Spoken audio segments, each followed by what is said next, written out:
Fala pessoal que acompanha o canal David Xavier, sejam mais uma vez muito bem-vindos a este canal. Você que ainda não é inscrito, está chegando agora no canal, está conhecendo, seja muito bem-vindo a esse canal, ao David Xavier. Deixe aí a sua inscrição, deixe o seu curtir se você gostou, se você gosta desse conteúdo de futebol. Sempre quando posso, apareço por aqui para fazer algumas análises do futebol brasileiro, Campeonato Brasileiro, Copa Libertadores, Copa Sul-Americana, enfim, sempre que dá a gente aparece aqui para poder estar trazendo um conteúdo legal de análises de jogos para vocês aí que nos acompanham. Você que já é inscrito, muito obrigado aí pela sua inscrição, continue acompanhando o canal, deixe mais uma vez o seu like, o seu curtir, e assim seguimos buscando o crescimento do canal David Xavier aqui dentro do YouTube, tá certo?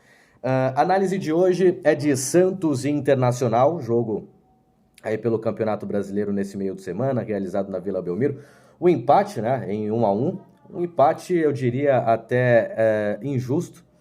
Eu acho que no primeiro tempo praticamente não tivemos jogo, foi um jogo muito truncado, travado, as duas equipes se alternando ali em relação à posse de bola, em criação de jogadas, que foi menor do que em comparação ao segundo tempo. Mas ainda assim, no primeiro tempo, os times pecaram demais nas finalizações, por isso o 0-0 e um jogo tão travado. Segundo tempo, o jogo deslanchou um pouco mais e na maior parte do tempo para o time do Santos. E é importante explicar algumas questões. Taticamente, as equipes não variaram tanto. O Santos começou de maneira sem a posse de bola num 4-4-2. Tinha ali a sua linha de defesa normal e natural, João Paulo no gol, Madison lateral direito, Maicon, Bauerman e o Lucas Pires. Aliás, João Paulo, excelente partida, mais uma vez. Bauerman também, excelente partida. Lucas Pires também, uma válvula de escape bastante interessante pelo lado esquerdo, principalmente no segundo tempo. Mas algumas jogadas fluíram ali defensivamente pelo lado dele, mas também fez uma boa partida e quase ainda teve o gol da vitória do Santos, que poderia sair dos pés dele. No finalzinho a bola pega no peito do zagueiro, bate na trave e não entra, para azar do Santos. Né? No meio campo, Rodrigo Fernandes e Zanocelo, a dupla de volantes. Aí está uma questão bastante interessante, o Lucas Braga sempre fechando pelo lado esquerdo, o habitat natural dele.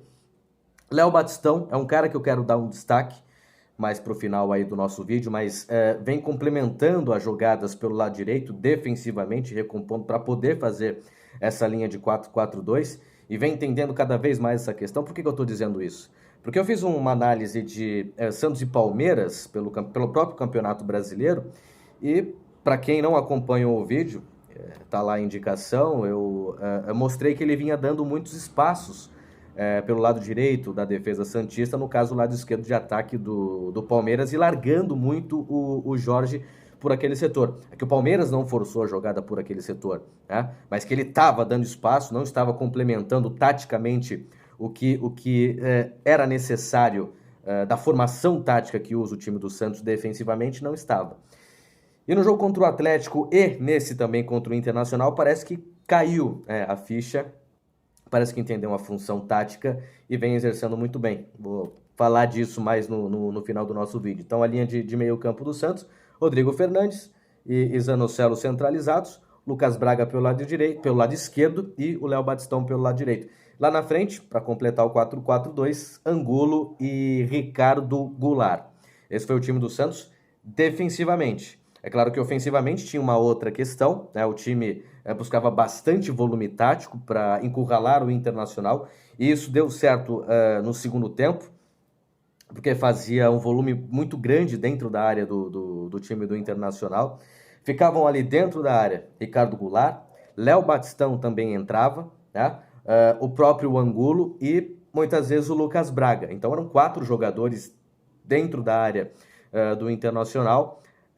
E isso, o fato do Léo Batistão entrar na área juntamente com o Lucas Braga, fazer 4 lá dentro da área do Internacional, já juntando ali com os 2 atacantes, o Ricardo Goulart e o Angulo, abre espaço para os laterais, né? Tanto o Madison teve muita profundidade pelo lado direito do campo, já tinha tido contra o Atlético Paranaense, dos pés dele surgiram boas jogadas e boas alternativas, foi uma boa válvula de escape também no ataque do time santista. E o Lucas Pires também, sendo uma válvula de escape interessante pelo lado esquerdo, como eu disse e repito, quase fez o gol ali no finalzinho, penetrando na área, pisando na área do adversário e possibilitando jogadas, tabelas, triangulações pelo lado esquerdo, profundidade e cruzamentos. Então, volume tático do time santista. E, claro, tendo também o Zanocelo chegando de trás e o Rodrigo Fernandes também, mesmo sendo o primeiro volante, é um cara que arrisca bastante passes e finalizações quando tem o espaço, né, a liberdade. O time adversário acaba dando espaço para ele arrisca, ele não tem medo de arriscar não, e já fez gol assim recentemente. Então, tá aí o panorama do time do Santos taticamente, tanto na defesa, no seu 4-4-2, quanto no ataque. Os quatro ali dentro da área do time adversário, o avanço dos dois laterais.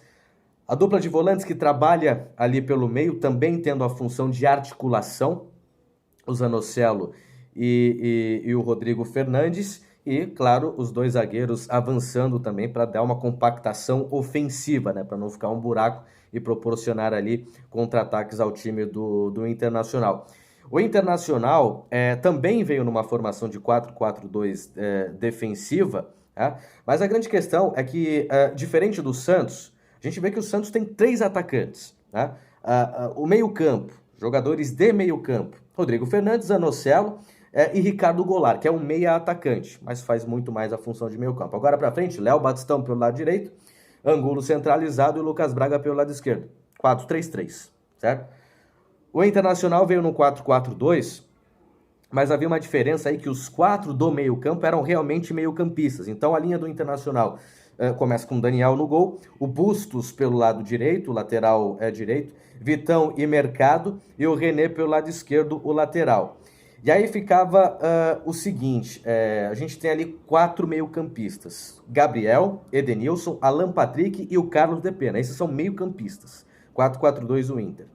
Os 2 atacantes, Pedro Henrique e David. É claro que na movimentação do jogo, os meio-campistas eles não vão ficar necessariamente no meio-campo, até por estratégia de jogo. Né? Então, o que acontecia? O Gabriel ficava centralizado, o Edenilson um pouco mais centralizado também, mas caindo um pouco mais para o lado direito. Totalmente do lado direito, o Pedro Henrique. Então começava com Pedro Henrique lá do lado direito, Edenilson fechando um pouco mais pelo centro, do lado esquerdo o Gabriel e totalmente na esquerda o Carlos de Pena. E aí viu que eu falei que o Pedro Henrique atacante estava na linha de meio campo para complementar, dar velocidade, mais aberto lá pelo lado direito. Aí é claro que um dos meias de origem vai passar um pouco mais à frente. Essa é a função do Alan Patrick, pela qualidade que tem, por ser o camisa 10, o jogador que pensa o jogo, tem que ficar um pouco mais próximo do gol. Então na linha de 4-4-2, ele ficou lá na frente, fazendo companhia ao David, um meia e um atacante. Tá? E na linha de meio campo, um atacante volta, recua, sai da sua posição original de ataque e vai para o meio campo para recompor do lado direito ali da defesa do Internacional. Tá? Então essa formação tática defensiva aí do Internacional. Ofensivamente não variava tanto como variou o Santos, que praticamente jogou com a posse da bola no 2-4-4, se assim podemos dizer. O Inter era muito mais um time de meio campo, que buscava aproximação, triangulações, tabelas. Esse meio campo do Internacional tem qualidade. Edenilson é um jogador de qualidade, Carlos de Pena é um jogador de qualidade. O Gabriel é um jogador mais de destruição de passes do adversário do que necessariamente de qualidade, mais de encaixe de marcação. E aí o Alan Patrick, como eu falei, é o jogador que pensa o jogo para o time do Internacional. Por isso o Inter buscava tantas jogadas pelo centro do campo, né? Buscava aproximação, buscava triangulações para fazer ligar o ataque do time do Internacional. Não com tanto volume como teve o Santos, mas também buscando muito da sua qualidade ali pelo meio campo, principalmente pela parte central ali do campo. Né? Então essas as formações das duas equipes. Um jogo que no primeiro tempo aconteceu pouca coisa, foi um jogo muito tático, de muito encaixe de marcação, até que algumas possibilidades de finalizações foram criadas, mas as equipes pecaram nessas finalizações. Já no segundo tempo, com aquela injeção de ânimo, né, com as mudanças que deveriam ter das duas equipes para poder vencer o jogo, né, porque o empate estava monótono e estava todo mundo encaixado, alguma coisa tinha que sair diferente.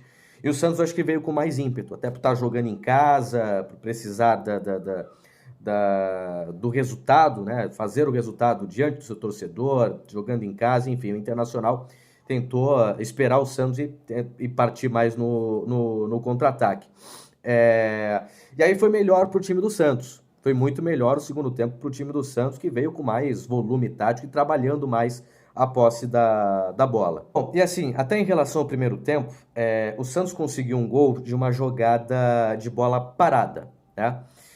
Um gol que deram um impedimento, a questão é que não estava impedido, acho que todo mundo viu que não estava impedido, até pelas discussões aí dentro dos programas esportivos, realmente não estava em posição irregular, e a arbitragem deu impedimento. Mas, se vocês pegarem a criação da jogada, da falta, quem inicia a jogada é o Léo Batistão. Ele que puxa o ataque, ele que ataca o espaço vazio, ele que tenta mais a jogada individual, ele que é mais incisivo, né? Porque a maioria dos jogadores do Santos estavam na tentativa de troca de passes. O Léo Batistão estava fazendo diferente. Pega a bola, vê espaço vazio, vai para dentro, vai para cima, tá? E buscou muitas arrancadas nesse tipo. Então, o gol do Santos que saiu, que estava impedido, aos 25 do primeiro tempo, que a arbitragem pegou um impedimento inexistente, a jogada começa exatamente com o Léo Batistão. Ele que puxa a jogada, ele que recebe a falta e cria todo o lance para o time do Santos. E ainda aos 34 minutos do primeiro tempo, teve uma outra jogada do Léo Batistão. Aos 48, já no finalzinho, o Léo Batistão cabeceou uma bola para fora. Então, quantas jogadas produtivas o Léo Batistão vem tendo nesse time do Santos? Ele é um cara que tá fazendo diferencial, tá fazendo diferente, tá buscando, tá? E vem jogando muito bem, principalmente na parte ofensiva. Defensivamente também vem tentando encaixar o modelo tático, vem tentando completar o espaço do lado direito para marcar as subidas do lateral adversário. Eu tinha falado no jogo contra o Palmeiras que ele estava largando demais, não tinha assimilado isso psicologicamente do que precisa nessa parte defensiva, né? Se joga aberto pelo lado direito, tem que completar no 4-4-2 defensivo quando o Santos não tem a posse de bola. Primeiro, quando o Santos não tem a posse de bola, né? E segundo, em relação, claro, à subida do lateral. Ele precisa completar a linha de meio? Precisa, mas não precisa baixar tanto quando o lateral adversário não sobe. Então, se você pega geralmente uma equipe que tem um padrão mais defensivo, que o lateral demora para subir ou não sobe tanto, ele pode ficar ali na parte do meio campo. Agora, se pega um time com volume, como o próprio Santos, por exemplo, que o Lucas Braga, quando tem liberdade, quando o Santos tem a posse de bola, ele vai para cima, aí a função do meio campo, que joga aberto pelo lado, encaixar a marcação no lateral. Isso ele vem buscando fazer. Entendeu psicologicamente o que precisa fazer, taticamente falando.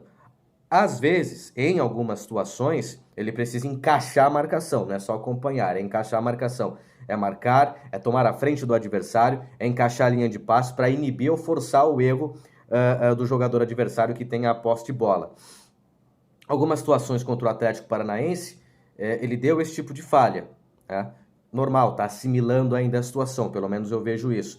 Contra o Internacional, teve um lance do Inter aos 9 minutos do primeiro tempo, que ele não encaixou a marcação em cima do lateral esquerdo, o René, que desceu com liberdade, e o René foi malandro, né? Fez a leitura da situação, recebeu a bola pelo lado esquerdo, com liberdade, uma fração de segundos de liberdade, 3, 4 segundos, que acabam fazendo a diferença. Porque ele pega a bola do lado esquerdo, o Léo Batistão não encaixa a marcação, dá o espaço, e aí o René pega a bola e já faz o cruzamento para a área e cria uma jogada importante para o Internacional, logo no comecinho, 9 minutos do primeiro tempo. No segundo tempo, até para falar da melhora do Santos, né, e continuar falando das ações do Léo Batistão, associando uma coisa à outra, 6 minutos de jogo, o Léo Batistão desvia uma bola para fora num escanteio. Ação ofensiva importante.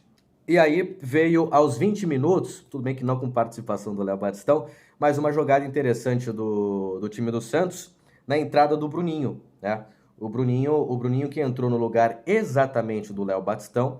O Léo Batistão correu, se movimentou bastante, defesa e ataque, e buscou jogadas incisivas, atacou espaço vazio, tentou jogadas individuais. Está sendo muito produtivo na parte ofensiva e buscando também ser muito produtivo, ou seja, com volta de marcação, encaixe de marcação na parte defensiva para o time do Santos. E aí saiu, sentiu a virilha, né, mas o Bruninho entrou no lugar dele. E aí conseguiu um passe decisivo nas linhas, nas brechas que deixou aí o time do Internacional. Primeiro, as brechas, né? A falta de encaixe de marcação, a falta de linha de passe. Vejam como o Internacional não está marcando ali na linha do passe, no momento em que encaixa o passe do Bruninho. E, claro, o facão, a movimentação do Lucas Braga, que sai da esquerda e vai para dentro, vai até o lado direito e consegue receber a bola e fazer a finalização na saída do goleiro Daniel do Internacional. O Santos criou oportunidades para poder matar o jogo e não matou. Foi um defeito do Santos, principalmente na segunda etapa, um defeito das duas equipes no primeiro tempo, que até criaram algumas oportunidades, não um número alto de oportunidades, mas criaram oportunidades e pecaram demais na finalização. Segundo tempo, o Santos até criou oportunidades, mas não conseguiu finalizar a gol.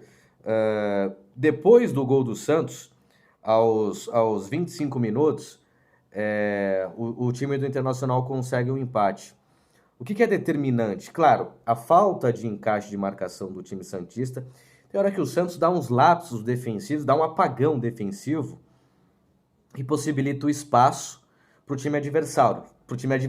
Falta o encaixe da marcação. Foi o que aconteceu no gol do Atlético Paranaense. Se não me engano, o gol ali do Pablo, né?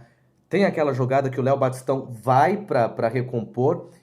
Há uma formação de triangulação pelo centro, né, que inibe a jogada individual e o passe em progressão, em diagonal do jogador do Atlético que tem a posse de bola. Mas percebam como tem outros jogadores, 2 jogadores livres ali do lado. E é claro que essa bola vai fluir. Se o cara está marcado por 3, por 2, por 3, ele vai soltar o passe rápido. E a primeira situação é ver quem está do lado com liberdade. E o Santos facilitou muito isso, uma jogada até boba, faltou um encaixe de marcação e saiu o gol do Atlético Paranaense. Da mesma forma que nessa falta de encaixe de marcação saiu o gol de empate do Internacional, né? Só que o grande detalhe desse gol é o que o jogo pedia. Era um jogo tático, era um jogo de aproximação tática, era um jogo de tabelas, de triangulações, mas esse tipo de jogo ele pede a parte técnica dos jogadores, né? E aí quem teve o drible, o improviso, a jogada individual, o 1 para 1, né? O Léo Batistão estava tentando isso pelo Santos, como eu falei. Foi produtivo, mas não conseguiu o gol. Agora, faltava isso no Internacional. Como eu falei, por isso que eu falei no começo que eram muitos meias, né? Geralmente o Santos completava o seu meio 4-4-2, mas eram 3 atacantes. Você tinha ali um 4-3-3. O Inter era 4-4-2. Os jogadores de meio campo são meio-campistas, com características diferentes, mas são meio-campistas. Edenilson é meio-campista, apesar de ter qualidade, não é necessariamente um cara que vai para o drible, que vai para individual. O Gabriel é marcação, o Depena é qualidade do passe. Né? Tem outro jogador aqui que faltou. O Alan Patrick também é qualidade do passe. Dá para fazer o drible, mas não é tanto a característica. A característica é de qualidade de passe, de pensamento do jogo, de leitura da situação para colocar o atacante na cara do gol. E aí, nas características de ataque do Internacional, você tinha um jogador que conseguia essa jogada mais incisiva, esse improviso, e nem estava conseguindo tanto dentro do jogo, mas estava buscando, que era o Pedro Henrique, e o David é um jogador mais forte, brigando mais com os zagueiros do Santos, tentando receber a bola lá na frente para poder fazer a finalização. Então não tinha essa característica individual. E aí, sacada interessante do Mano Menezes. Quando ele coloca o Maurício no jogo, no lugar do camisa meia dúzia, o Edenilson, que já tinha cartão amarelo, o Maurício tem velocidade, é atacante e jogou aberto pelo lado direito. E aí o que aconteceu? O jogador, o Pedro Henrique, que estava jogando aberto pelo lado direito, ele cai para o lado esquerdo. E onde ele consegue a jogada? Exatamente do lado esquerdo, partindo para a jogada individual em cima do lateral direito do Santos. E aí que entra a questão, primeiro, do dedo do treinador. Muda um jogador de característica, de posicionamento, e assim, o lado direito do Santos estava acostumado com um jogador, no caso era o Carlos Depena, que não necessariamente estava indo para cima da marcação. Qualidade de passe, buscando as jogadas de comunidade, né? Buscando as jogadas, buscando a aproximação dos companheiros, buscando mais a jogada completa de companheiros, e não a individualidade. E aí muda a característica, principalmente o jogo psicológico também, quando ele traz o jogador, o Pedro Henrique, para o lado esquerdo. Ali que é criada a jogada do Internacional. Então um jogo como esse, né, de tanto encaixe de marcação, de tanta competitividade, um jogo bastante coletivo, faltava realmente a jogada individual. Isso saiu pelo time do Santos, né, com o passe ali do Bruninho no gol, e já tinha acontecido. Quem estava chamando a jogada individual era o Léo Batistão, mas não conseguiu ser produtivo, eu digo, com gols. E no lado do Internacional, todo mundo ali com muita característica de passe, de aproximação, de triangulação, de tabela, principalmente por conta dos meio-campistas. A mudança do Mano Menezes foi crucial, foi importante para tirar o meia, colocar mais um atacante e jogar o time à frente, até porque precisava, estava perdendo de 1-0, e fazer um time mais incisivo com a mudança de posicionamento dos dois atacantes, como eu disse, o Maurício entrou pelo lado direito e o Pedro Henrique para fazer a jogada incisiva, para fazer a jogada até decisiva e individual, partindo para cima de uma situação diferente do que estavam acostumados os jogadores do Santos ali pelo lado direito. Como eu falei, na comparação, o Depena não fazia jogadas individuais, qualidade de passe procurando a aproximação dos companheiros, ou seja, jogo coletivo. O Pedro Henrique não precisou disso. Partiu para cima da marcação, conseguiu construir a jogada individual e liberou todo o lance. Ele construindo a jogada, liberou todo o lance para que saísse o gol do time do Internacional, o gol de empate, claro, contando também com uma falha de marcação coletiva do time do Santos, num apagão, às vezes dá um lapso do time santista, como eu fiz a comparação do gol do Atlético Paranaense, uma falha do meio campo do time do Santos que quebra toda a marcação da defesa, né, da linha de defesa, nesse gol com o time do Internacional. Tá certo? Então, essa foi a análise de Santos e Internacional, análise tática, análise dos gols aí das duas equipes. Você que curtiu esse conteúdo, que acompanhou e gostou desse conteúdo, deixa aí o seu curtir. Você que não é inscrito, se inscreva no canal. Você que já é inscrito, muito obrigado aí pela sua inscrição. Continue acompanhando aqui o canal David Xavier e deixe também o seu like, o seu curtir nesse vídeo. Tá certo? Um grande abraço e até a próxima.